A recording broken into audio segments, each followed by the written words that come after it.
అంబేద్కర్ గారి యొక్క జయంతి వేడుకలు 13వ తేదీ అంటే రేపటి నుంచి 25వ తేదీ వరకు నిర్వహించాలని జాతీయ పార్టీ ఇచ్చినటువంటి కార్యక్రమంలో భాగంగా ఇది ప్రతి సంవత్సరం కూడా నిర్వహిస్తున్నటువంటి కార్యక్రమం. ఇది కొత్త కార్యక్రమం కాదు. ఈ కార్యక్రమంలో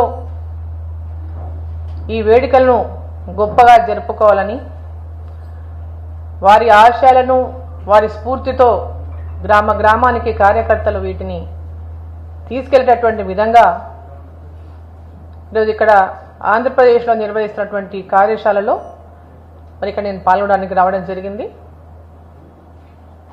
ఇంతకుముందు అధ్యక్షురాలు చెప్పినట్టు పార్లమెంటు ఎన్నికల సమయంలో కాంగ్రెస్ పార్టీ బీజేపీ అధికారంలోకి వస్తే రాజ్యాంగాన్నే మార్చేస్తారు అని ఒక దుష్ప్రచారాన్ని దేశవ్యాప్తంగా తీసుకెళ్లడం వల్ల ప్రజల లోపల ఉన్నటువంటి అనుమానాలను తొలగించడానికి భారతీయ జనతా పార్టీ అంబేద్కర్ గారిని గౌరవించినటువంటి అనేక విషయాలను ప్రజల్లోకి తీసుకెళ్లడానికి కాంగ్రెస్ పార్టీ అంబేద్కర్ గారిని ఎన్ని రకాలుగా అవమానించిందో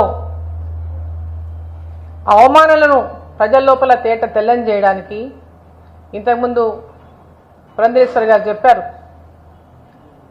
అంబేద్కర్ గారిని ఆనాటి కాంగ్రెస్ పార్టీ లోక్సభ ఎన్నికల్లో పోటీ చేస్తే ఓడించినారు. ఈవెన్ నెహ్రూ గారు కూడా వారు ఓడిపోవాలని చెప్పి కోరుకున్నారు, ఓడించాలని చెప్పి వారు కూడా ఆనాటి కాంగ్రెస్ వాళ్ళకు ఆదేశాలు ఇచ్చారు అంబేద్కర్ గారిని ఓడించాలని. అయినప్పటికీ కూడా అనేక అవమానాలను ఎదుర్కొని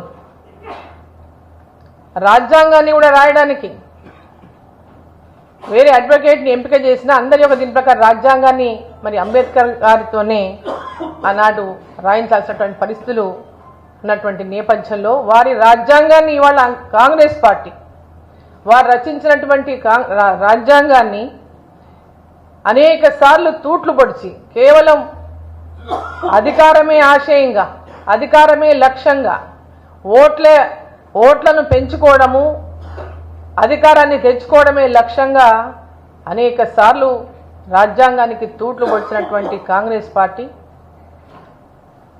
భారతీయ జనతా పార్టీ పైన దుష్ప్రచారం చేస్తున్నటువంటి కాంగ్రెస్ పార్టీ వాళ్ళ భారత దేశంలో నరేంద్ర మోదీ గారు ప్రధానమంత్రి అయినాటి నుంచి నరేంద్ర మోదీ గారు అంబేద్కర్ గారి యొక్క ఆశయాలను ప్రజల యొక్క హితం కోసం, దేశం యొక్క హితం కోసం సవరణలు చేశారు అంటే దేశ ప్రజల హితం కోసం చేశారు, ఈ దేశం అభివృద్ధి కోసం చేశారు. మా పార్టీ యొక్క అధికారం కోసం ఏనాడు కూడా సవరణలు చేపట్టలేదు. ప్రజాహితం కోసం, దేశహితం కోసం చేసినటువంటి సవరణల పట్ల అపోహలు సృష్టించి లబ్ధి పొందాలని ఏదైతే కాంగ్రెస్ పార్టీ ఎన్నికల ముందు ప్రయత్నం చేసిందో ప్రజలు ఇచ్చినటువంటి తీర్పే వారికి గుణపాఠం అని చెప్పి ఈ సందర్భంగా నేను తెలియజేస్తా ఉన్నాను. ఈరోజు నరేంద్ర మోదీ గారి యొక్క నాయకత్వంలో ఎన్డీఏ ప్రభుత్వం ఈ దేశంలో ఉన్నటువంటి అన్ని ప్రాంతాల అభివృద్ధి, అన్ని వర్గాల ప్రజల యొక్క అభివృద్ధి, దేశం యొక్క అభివృద్ధి ధ్యేయంగా ముందుకు పోతున్నటువంటి తరుణంలో అంబేద్కర్ గారి యొక్క జయంతి వేడుకల్లో అంబేద్కర్ గారి యొక్క స్ఫూర్తితో కార్యకర్తలంతా కూడా గ్రామ గ్రామాల్లో ఆ స్ఫూర్తిని నింపుకొని వారి లక్ష్యాన్ని సమాజంలోని అన్ని వర్గాలకు న్యాయం జరిగే విధంగా, సమన్యాయం జరిగే విధంగా వారు రచించినటువంటి రాజ్యాంగం ద్వారా పొందుతున్నటువంటి ఫలాలను అందించే విధంగా ఈరోజు భారతీయ జనతా పార్టీ ఎన్డీఏ ప్రభుత్వం చేస్తున్నటువంటి కృషిని అంబేద్కర్ గారి యొక్క వారి యొక్క స్ఫూర్తిని నింపుకొని ముందుకు పోతున్నటువంటి తరుణంలో మరి కార్యశాలలో కార్యకర్తలకంతా కూడా దిశానిర్దేశం చేస్తూ వీరిని క్షేత్రస్థాయి వరకు కూడా భారతీయ జనతా పార్టీ యొక్క లక్ష్యాన్ని, అంబేద్కర్ గారి యొక్క స్ఫూర్తిని ప్రతి ఒక్కరికి కూడా తెలిసేటటువంటి విధంగా ఈ కార్యక్రమాలను ఇక్కడ ఏర్పాటు చేసుకోవడం జరిగింది, ఈ కార్యశాలను ఇక్కడ ఏర్పాటు చేసుకోవడం జరిగింది. మరి ఈ కార్యశాలలో కార్యకర్తలంతా కూడా మరి ఈ స్ఫూర్తిని నింపుకొని గ్రామానికి వెళ్ళి ఈ ప్రోగ్రామ్ని నిర్వహిస్తారు. అంటే 25th వరకు ఉంటుంది ఈరోజు. రేపటి నుంచి రేపు సాయంత్రం అంబేద్కర్ గారి యొక్క